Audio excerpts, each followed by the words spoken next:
Hello dear students, कैसे हैं आप लोग सभी। मैं आप लोगों का मैथमेटिक्स का मेंटर ओम शर्मा आपका वेलकम करता हूं चैनल पर। और आज का जो एजेंडा हमारा है वो है जेई 2020 जो एडवांस का पेपर हुआ है उसका पेपर 1 हम यहां पर डिस्कस करने वाले हैं। एक एक करके हम सारे क्वेश्चंस करेंगे। आप देख सकते हैं किसी पर्टिकुलर क्वेश्चन में आपको डाउट, आप उस क्वेश्चन को भी देख सकते हैं जिसमें आपको लगा हो कि आपने क्या आंसर मार्क किया है या फिर आपको उसका सोल्यूशन देखने की बहुत इच्छा है। उसी लिए सारी वीडियो की जो मैं सीरीज लेके आपके सामने आया हूँ। तो चलिए स्टार्ट करते हैं। पहले सेक्शन की बात करें तो यहाँ पहले सेक्शन में 6 क्वेश्चन थे। सो ईच क्वेश्चन के 4 ऑप्शंस थे, ओनली 1 करेक्ट क्लियर था। यानी ये जो क्वेश्चन का पैटर्न है वो एससीक्यू टाइप का है। Out of 4 alternative 1 alternative is correct, +3 full answers, 0 marking for not attempting, और नेगेटिव मार्किंग अगर वो -1 की अगर आपने कर दिया है, अगर गलत मार्क किया है तो उसके लिए फिर माइनस मार्क आपको अवॉर्ड दिया जाएगा।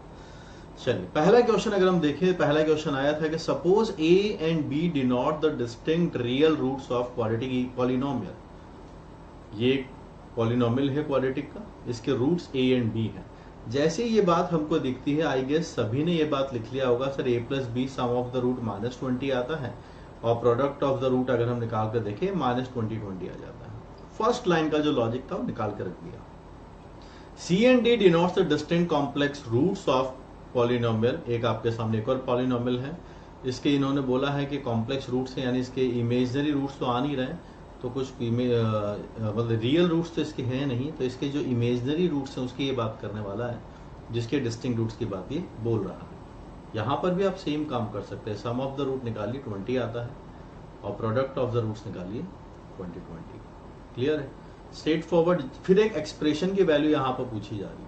तो क्वालिटी का क्वेश्चन देखते हैं दिमाग में बहुत सारी चीजें पॉपअप होने लग जाती हैं। तो सबसे पहले इसको सिंप्लीफाई करने के लिए ये 2 रिजल्ट तो हमने सबसे पहले लिख ही लिए हैं और इसको सिंप्लीफाई करके देखते हैं कि क्या बनता है। आप पहुंचते हैं तो ये a² c आता है और ac² है, a² d है, ad² है। ये बातें नहीं भी बोलता तो भी हमें कोई परेशानी नहीं थी क्वेश्चन के अंदर। ठीक है, ये बिल्कुल रिलेशंस वाले क्वेश्चन है, जो कॉफिशिएंट और रूट्स के बीच में रिलेशन होता है, ये उसी के ऊपर बेस्ड क्वेश्चन है। पर वो ऑब्वियस है, आपको भी दिख रहा होगा, इसका डी पॉजिटिव है, इसका डी नेगेटिव है। b² d minus bd²। अब इनको क्लब करने की बारी है। क्लब जितना अच्छे से हम इनको कर पाएंगे उतना इजी हमारी कैलकुलेशन रहने वाली। इस वाले टर्म को इस वाले टर्म के साथ क्लब कर दीजिए, it is a² plus b² times c, और ये वाली जो टर्म है आपकी, इसको आप इसके साथ क्लब कर दीजिए, a plus B times c² आ जाता है। इस वाले टर्म को आप क्लब करने की सोच रहे तो आप इसके साथ क्लब कर दीजिए, ये बन जाएगी कहानी a² plus b² times d। अब अगर आप देखें तो 2 ही टर्म लेफ्ट आउट हुई हैं, एक ये वाली टर्म है -ad² और एक है -bd²। तो आप a plus B times d² लिख सकते हैं। थोड़ा और सिंप्लीफिकेशन, a² प्लस b² यहां भी है और ये यहां पर है, a² plus b² c plus d। यहाँ लास्ट जो 2 टर्म बची हैं, एक सेकंड टर्म और एक फोर्थ टर्म, ये दोनों भी क्लब हो जाएंगी। अब इसको थोड़ा सिंप्लीफाई, जो डेटा हमको गिवन है उसके हिसाब से अगर हम बनाएं तो ये a plus B whole square twice of A B आप लिख सकते हैं। प्रोडक्ट में आपके पास c प्लस डी है, a प्लस बी है, c plus D whole square minus twice of C D. आइए वैल्यूज वगैरह रखना शुरू करते हैं।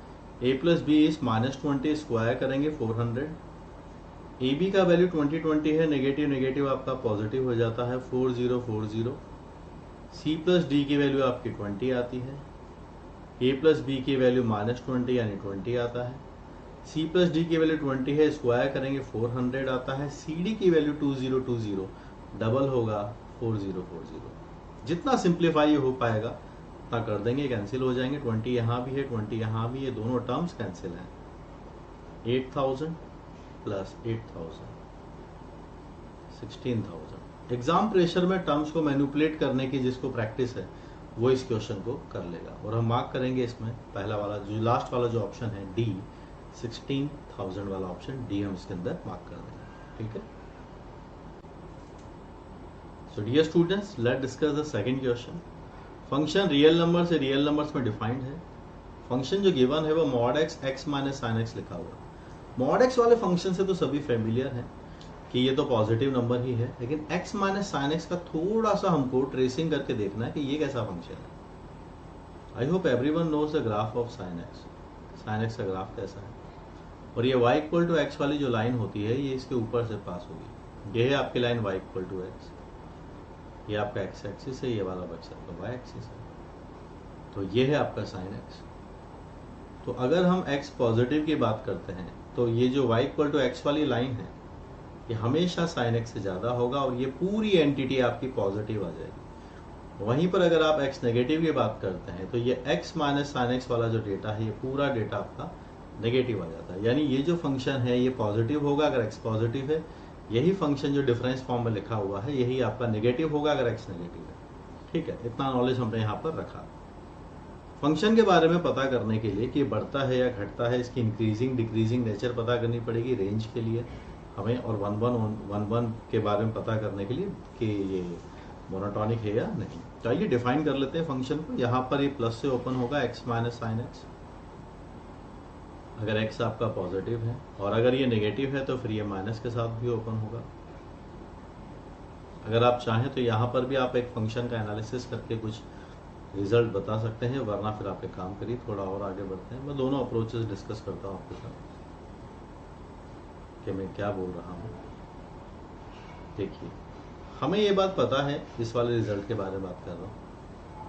अगर पॉजिटिव x आपने रखा तो पूरा नंबर पॉजिटिव है, तो this whole number is positive, x is positive, तो whenever x is greater than equal to 0 हमारा पूरा फंक्शन पॉजिटिव है। x positive, x minus sine x positive और x भी पॉजिटिव है।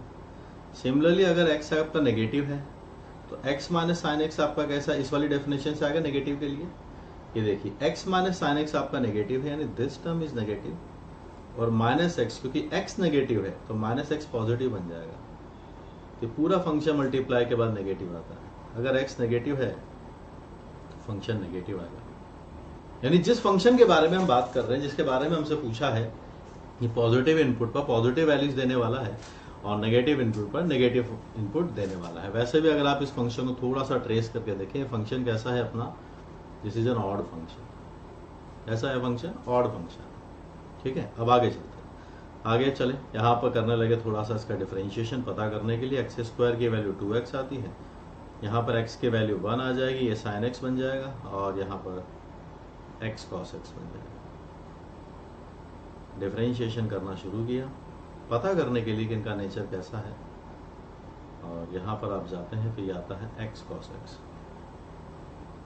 ये x greater than equal to 0, x lesser than 0। Function जो odd function तो है ही सही, कंटिन्यूस फंक्शन भी है। ठीक है, अब आइए इसका एनालिसिस करना शुरू करते हैं।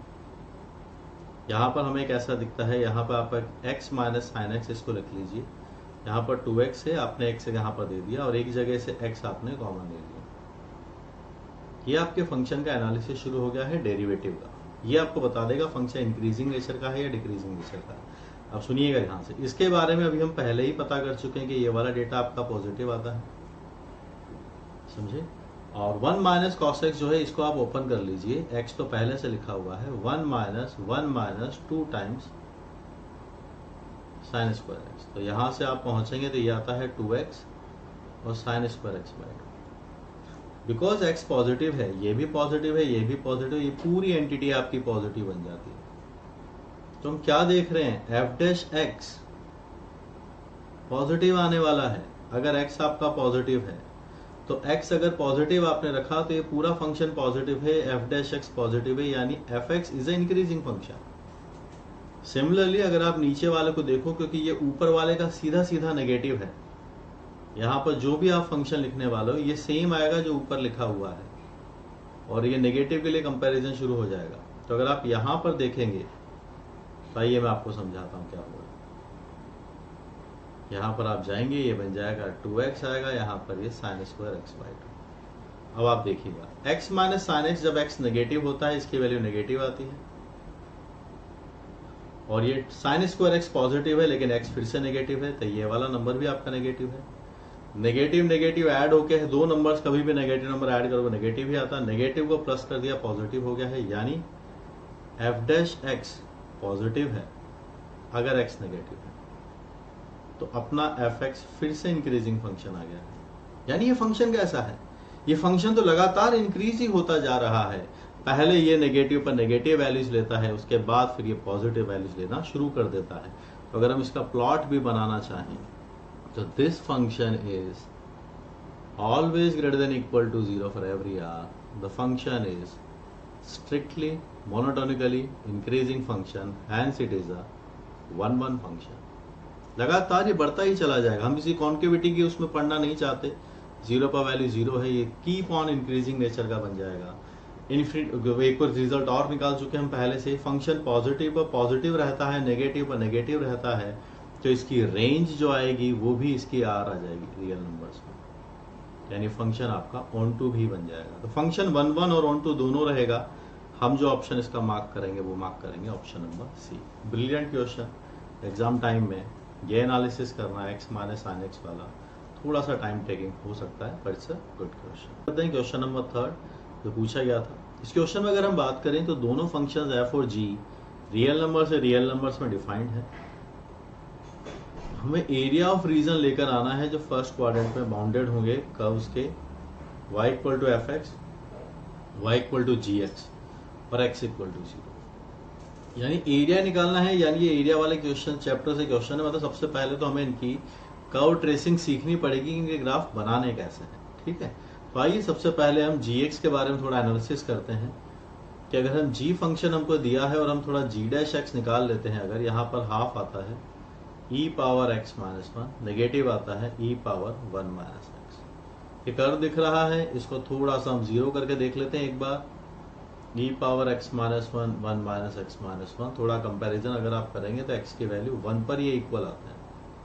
तो अगर हम g डैश x का एनालिसिस करें तो ये पॉइंट है आपका 1 से ज़्यादा वैल्यूज अगर आप रखेंगे तो ये वाला जो फंक्शन है ज़्यादा रहेगा, ये वाला फंक्शन आपका कम रहेगा, तो ये आपका रहेगा इधर से पॉजिटिव। और जीवन के इधर बात करते हैं, आप जीरो रख के देख लो तो 1/e आता है, यहाँ से e आता है, ये नेगेटिव आता है और क्रिटिकल पॉइंट सिर्फ एक आ रहा है, and this is your point of minima. तो इसका ग्राफ अगर आप बनाना चाहें तो इसका ग्राफ बड़ा सिंपल सा बनेगा कि 1 पर इसका मिनिमा रहेगा, बाकी ये पूरा माइनस इन्फिनिटी से डिक्रीज करता हुआ आएगा, फिर ये इंक्रीज करता हुआ निकल जाएगा। ठीक है, तो हम g ऑफ 1 निकाल के देख लेते हैं एक बार कितना आता है। g ऑफ 1 निकालेंगे तो ये e पावर 0 दैट इज 1 और ये भी e power 0 that is 1। 1 and 1 2 half g of 1 की वैल्यू 1 आती है। f को डिफाइन कर लेते हैं, f कैसा बनेगा। यहाँ पर अगर आप फंक्शन देखें तो यहाँ e power minus mod of x minus 1। Let's see कि x की वैल्यू 1 से ज़्यादा है और मॉड को थोड़ा ओपन करके समझने की कोशिश करते हैं कि क्या लिखा हुआ है। ये बनी कहानी। x को हम लेसर देन 1 से बना देते हैं। यही मॉड है, 1 से छोटा है तो ये नेगेटिव से ओपन होगा और नेगेटिव नेगेटिव दोनों जगह प्रेजेंट है, ये पॉजिटिव हो जाएगा और ये दोनों टर्म्स एक दूसरे को कैंसिल कर देंगे। इवेंचुअली हम इस वाले फंक्शन पर एंड अप होते हैं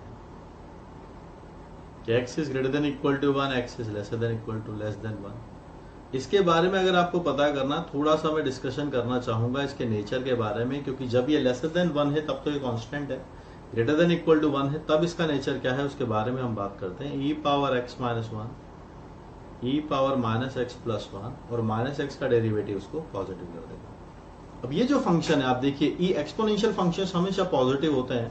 e पावर x माइनस 1 है, e power minus x plus 1, पूरा फंक्शन पॉजिटिव है। यानी ये जो फंक्शन है इसका नेचर आपके इंक्रीजिंग का रहने वाला है।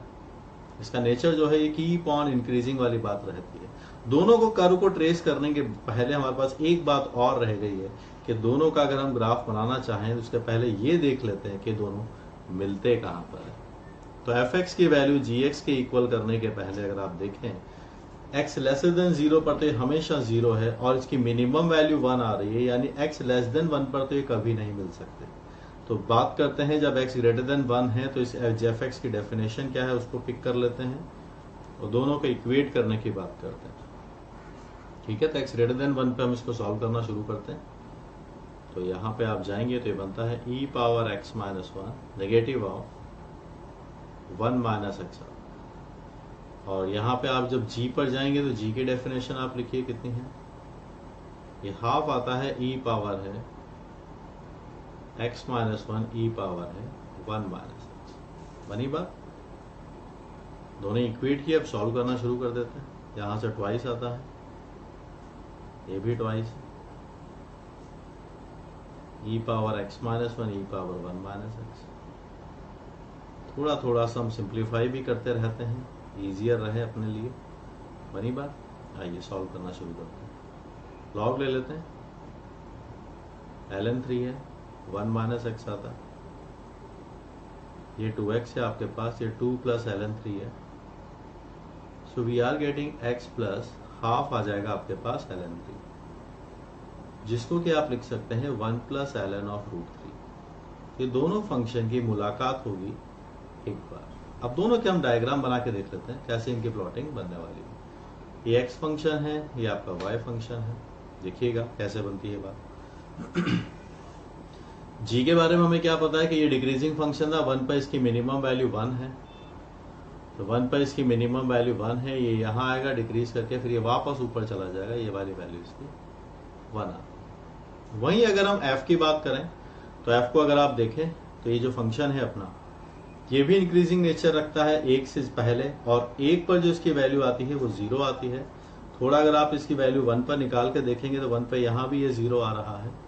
फंक्शन जो है कंटिन्यूस फंक्शन है, 1 पर 0 है, लेकिन आफ्टर 1 इट विल इंक्रीज, और ये इंक्रीज होता चला जाएगा, बढ़ता चला जाएगा। तो यहाँ से अगर आप बनाएंगे इसको तो ये 1 पर ये 0 है, ये पूरा फंक्शन का जो ग्राफ है ये ऐसा बनेगा, यहाँ तक 0 रहेगा, इसके बाद फिर ये इंक्रीज कर जाएगा, और ये जहां जाकर मिलेंगे वो पॉइंट हम निकाल चुके हैं, वो है 1 प्लस ln रूट 3।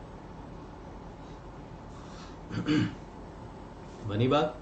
अब हमसे जो पूछा जा रहा है ये तो हुआ कर्व ट्रेसिंग, मतलब एग्जाम में ये एडवांस में इतना तो आपसे पूछ लिया। अब वो आपसे जानना चाहते हैं कि यार एरिया ऑफ रीजन निकाल के दिखाओ जो फर्स्ट क्वाड्रेंट में है, fx है, gx है और x equal to 0। Which one is the x equal to 0? This is the line x equal to 0। तो इस रीजन की आपसे बात हो रही है, x इक्वल टू 0 हो, और ये आपका कौन सा फंक्शन है? ऊपर वाला gx है और नीचे वाला आपका फंक्शन fx है। इस एरिया की बातचीत अगर हम करें तो आप खुद देख सकते हैं the required area can be computed from 0 to लेके आप 1 प्लस ln रूट 3 तक इंटीग्रेशन कर दीजिए, किसका? g वाले फंक्शन का, ऊपर वाले फंक्शन का। ये पूरा पोर्शन आ जाएगा आपके पास, उसमें से ये जो f वाला पोर्शन, इतना सा टुकड़ा जो आपको दिख रहा है, ये वाला रीजन, इसको आप हटा सकते हैं। तो आप 0 से 1 प्लस ln रूट 3 g का फंक्शन लेकर आइए, ये रहा आपके पास g का function, e power x minus 1 plus e power 1 minus x dx। Negative कर दीजिए 1 से लेके 1 प्लस ln रूट 3। तो मतलब कैलकुलेशन भी आप देखिए अच्छी खासी पूछी है, कम नहीं है। ये आपका fx है, fx को आप देकर आइए e पावर x माइनस 1, यहां से आप जाते हैं e पावर 1 माइनस एक्स और ये dx। आइए इंटीग्रेशन के बारे में सोच। Minus 1 from 0 to 1 plus ln 3 e power x minus 1 e power 1 minus x 1 to 1 plus root 3 ln root 3। 1 पर 1 आप बनाएंगे, रूट 3 आएगा, ये 1 बाय रूट 3 आता है, नेगेटिव आएगा, फिर आप 0 रखेंगे, e power minus 1 minus e power 1, ये ब्रैकेट क्लोज्ड।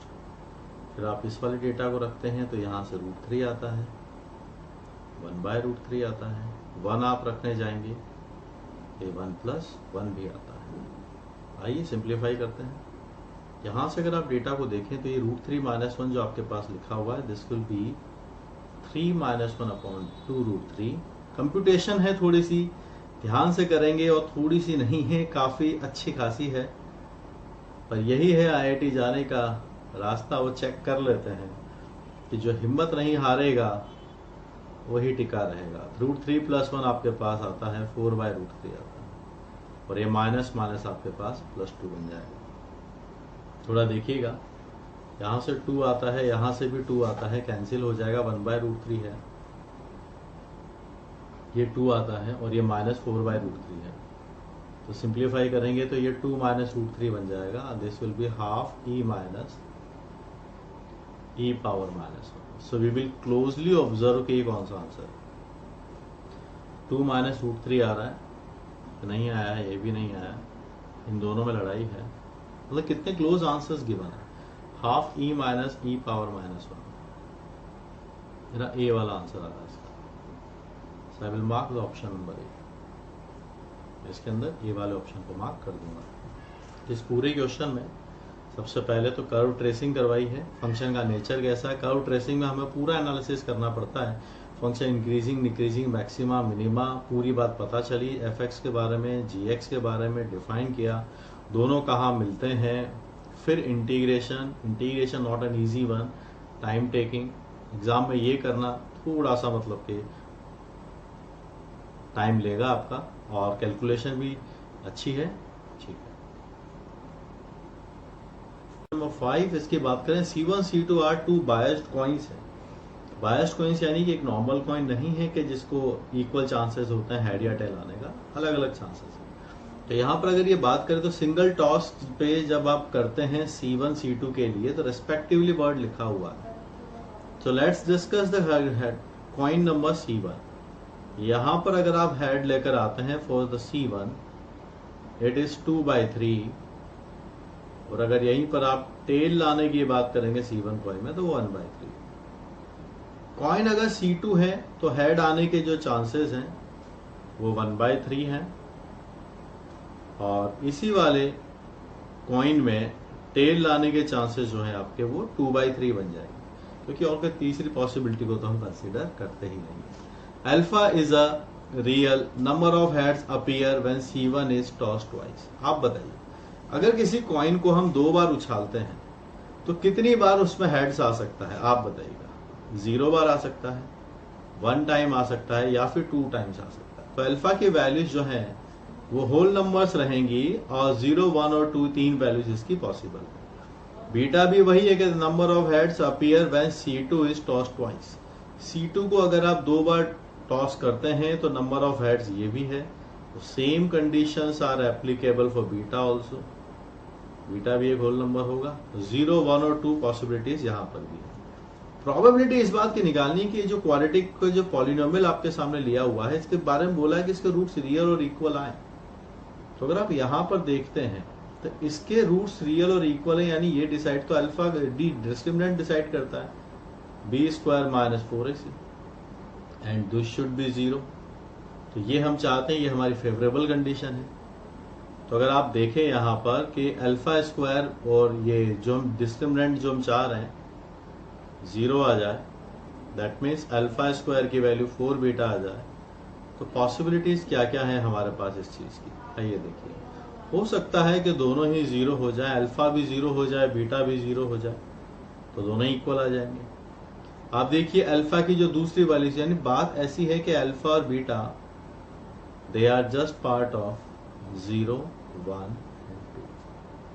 0 हो सकते हैं, 1 अगर आप अल्फा को करते हैं तो बीटा से कोई हेल्प नहीं मिलने वाली। इसको 1 करते हैं, इसको फिर आप 2 कर दीजिए, कोई दिक्कत नहीं, बात बन जाएगी।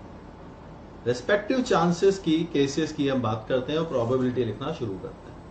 पहले वाले केस का मतलब यह है कि अल्फा 0 आया है। अल्फा 0 मतलब होने का मतलब यह है कि जब C1 को 2 बार हमने टॉस किया तो हमारे पास एक बार भी हेड नहीं आया।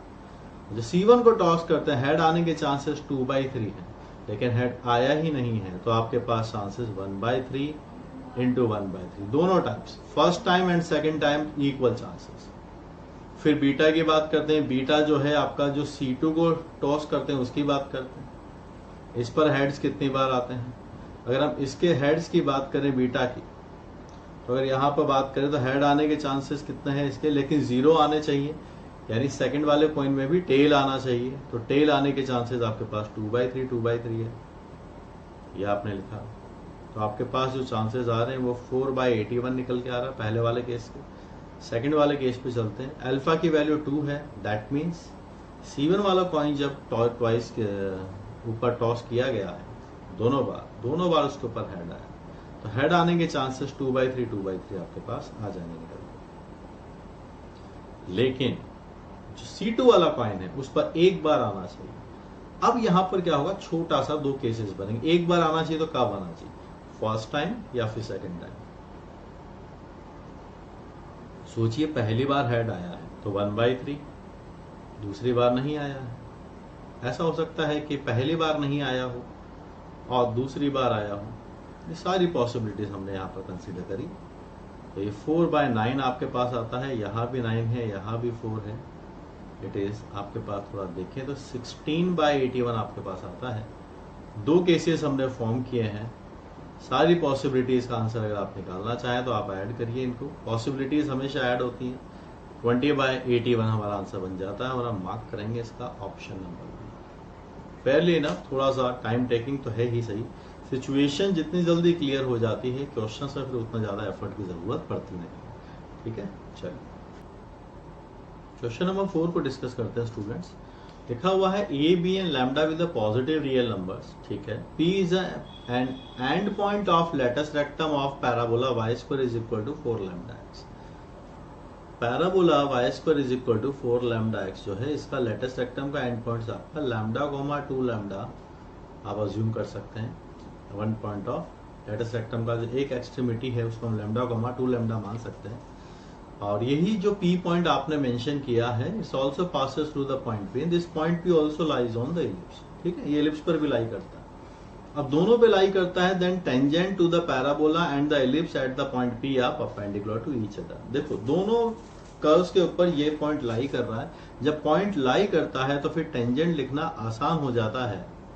तो हम टेंजेंट लिख लेते हैं इसके ऊपर t इक्वल टू से 0 से करके। तो अगर आप देखेंगे तो y1 यानी 2 लैम्डा और ये 2 लैम्डा x प्लस x1 आपका आएगा जो लैम्डा है। यहां से आप इसका अगर आप स्लोप निकालना चाहें तो y1 स्लोप यहां से इसका 1 आ रहा है पहले वाले का। अगर आप इलिप्स की बात करते हैं x² upon a square y² upon b square, इस पर भी ये पॉइंट लाई करता है। इसकी अगर आप टेंजेंट लिखना चाहेंगे तो लिखिए वैसे ही जाएगी t इक्वल टू 0 से। तो आप लिखेंगे x1 upon a square is lambda, y² is 2 lambda is equal to 1। इसका अगर आप स्लोप निकालना चाहें -b² upon a² upon 2a। So -b² upon a² upon 2a ये आपका m2 बन जाता है। Because they both are perpendicular, so we are looking for m1 m2 is equal to -1। तो आप दोनों का मल्टीप्लाई करेंगे तो -b² upon 2a² the value is -1। So we are clearly having a relation in a² and b²। Eccentricity के फॉर्मूले अब यहाँ पर ये पता नहीं कि a ग्रेटर है या b ग्रेटर है। तो अगर आप फॉर्मूला यहाँ पर देखें तो 1 माइनस, अगर आप b² a² वाला फॉर्मूला लगाते हैं यहाँ पर तो वो तो वैलिड नहीं आएगा, ये वाला फॉर्मूला वैलिड नहीं है। तो इसका मतलब ये है कि जो a b है उसकी वैल्यू ज़्यादा है, दिख भी रहा है यहाँ से, आप देखिए। That means B is greater than A। Clear है? We won't use this formula, we will use this formula। तो आप यहाँ से जो a² by b² की वैल्यू है वो हाफ आ जाएगी and you will write it as 1/√। तो आप मार्क कर देंगे पहला वाला ऑप्शन। इसी के साथ चलिए आगे बढ़ते हैं। क्वेश्चन नंबर 6 सेक्शन 1 का लास्ट क्वेश्चन है, इसको हम डिस्कस करते हैं आपके सामने। Consider all the rectangles lying in the region 0 से π/2 में, 0 से 2 sin 2x है, having one side on the x-axis। x-axis के ऊपर एक साइड होनी चाहिए। Area of rectangle which has the maximum perimeter। आइए प्लॉटिंग करना शुरू करते हैं। sin 2x से π/2 रखेंगे, π/2 का डबल पाई होता है, यानी ये जो आपका है ये इस तरीके का है। ये π/2 है, ये π/4 है। π/4 आप रखेंगे तो π/2 इसकी मैक्सिमम वैल्यू आपके पास 2 बन जाएगी। जैसा क्वेश्चन वाला बोल रहा है वैसा वैसा करते जाइए। अब रेक्टेंगल हमको बनाना है और ये बात हमें पता चल चुका है कि जो कर्व आपको दिया है ये x इक्वल टू π/4 वाली लाइन के अबाउट सिमेट्रिक है। जैसा इधर है वैसा ही इधर है। रेक्टेंगल भी एक सिमेट्रिक कर्व ही होता है। यहाँ पर आपसे पूछा जा रहा है कि having one side on the x axis, यानी इस रेक्टेंगल की एक साइड आपकी एक्स एक्सिस पर है। तो ये जो साइड यहाँ पर जो होगी ना, बिकॉज ये भी गॉस सिमेट्रिक है, रेक्टेंगल भी सिमेट्रिक है, तो आधा पोर्शन इसका इस लाइन के इधर होगा, आधा पोर्शन इसका इस लाइन के इधर होगा, when it has a maximum parameter. ठीक है, ये किसी भी एक तरफ के पोर्शन का फेवर नहीं करेगा, इक्वल इक्वल होंगे दोनों साइड। तो ये रेक्टेंगल हमने इसके ऊपर प्लॉट करना शुरू किया। अब पढ़िए क्वेश्चन को। ऑल द रेक्टेंगल्स जो इस रीजन्स में लाई करते हो, x इक्वल टू 0 वाली लाइन और x इक्वल टू π/2 वाली लाइन के अंदर, और बिटवीन 0 to 2 sin 2x, यानी इस पूरे रीजन के अंदर वाले रीजन में, जिसकी एक साइड x एक्सिस पर है। तो अगर ऐसा है, हमने ये पॉइंट A, ये B और ये C और ये D पॉइंट मान लिया है, इस π/4 के x इक्वल टू π/4 लाइन के अबाउट रेक्टेंगल और ये कर्व दोनों सिमेट्रिक है। लेट्स अज्यूम कि ये t लेंथ इधर जाता है और t लेंथ इधर जाता है। तो पॉइंट A के कोऑर्डिनेट आपके पास, बिकॉज ये t लेंथ लेफ्ट में जाएगा तो ये बन जाएगा π/4 माइनस t, 0, और B वाला पॉइंट आपका बन जाएगा π/4 प्लस t, 0। सिमिलरली हम C कोऑर्डिनेट पे जाएंगे, जो होगा π/4 प्लस t। कर्व की इक्वेशन है 2 sin 2x, तो आप 2 sin आप डबल करेंगे इसका, तो π/2 प्लस 2t पर आप पहुंचते हैं, जो कि सिंप्लीफाई होने के बाद 2 cos 2t बन जाता है। अब जो कोऑर्डिनेट इसका है वही कोऑर्डिनेट इसका भी रहेगा, बस इसका x कोऑर्डिनेट चेंज हो जाएगा। तो इसको आप लिख सकते हैं π/4 minus t, 2 cos 2t। Parameter की बात की जा रही, तो आइए पैरामीटर लिख लेते हैं। पैरामीटर होती है सारी साइड्स का सम। AB वाली साइड्स का लेंथ कितना है, t इधर लिया है, t इधर लिया है, टोटल आपके पास 2t हो चुका है। वर्टिकल हाइट कितनी है, 2 cos 2t है, और बस तो एक साइड ये ले लिया, एक साइड ये ले लिया, बाकी दोनों भी यही आएंगे, डबल कर देते हैं। अब आप t के बारे में सोचिए, t लेंथ यहां से निकालिए, t 0 से लेके π/4 से ज्यादा नहीं हो सकता। t की वैल्यू तो 0 से π/4 से ज्यादा हो ही नहीं सकती, इसके इधर रहेगा या इधर रहेगा। अब हमें एक्सप्रेशन मिल गया जिसको हमको करना है मैक्सिमा मिनिमा। यहां हम पहुंचे, इसको किया हमने 0, तो हमें पता चला sin 2t की वैल्यू हाफ आती है। तो 2t की वैल्यू आई π/6 आपके साथ, तो यानी आप पहुंच गए t की वैल्यू π/12 वाली। आपने निकाला इसका डबल डेरिवेटिव, जो आप -8 निकाल सकते हैं cos ऑफ 2t, और ये डेटा आपका नेगेटिव आएगा कहां पर, जब t की वैल्यू π/12 होगी। तो यानी जो पैरामीटर है डबल डेरिवेटिव नेगेटिव आ रहा है, ये मैक्सिमम आ चुका है इस वाले पॉइंट। जो हमसे वो चाहते थे मैक्सिमम निकालना, अब वो चाहते हैं तो फिर आप एक काम करिए, एरिया निकाल के दिखाइए। तो अगर हम बात करें इसी के एरिया की, तो वो तो बड़े आसानी से निकल जाएगा। इस वाली लेंथ का मल्टीप्लाई इस वाली हाइट के साथ अगर हम करेंगे, तो अगर हम एरिया की बात करें, जो कि आपका AB इंटू BC है, AB आपके लेंथ है 2t और BC आपके लेंथ है आपके पास 2 cos 2t। It is 4t cos of 2t लिखा हुआ है। ठीक है, t की वैल्यू π/12 है, t जितना अपने पास आया है वो π/12 है, और आपके पास π/12 रखने के बाद π/6 आ जाता है। π/3 है आपके पास, √3/2 आता है, ये आपके पास एरिया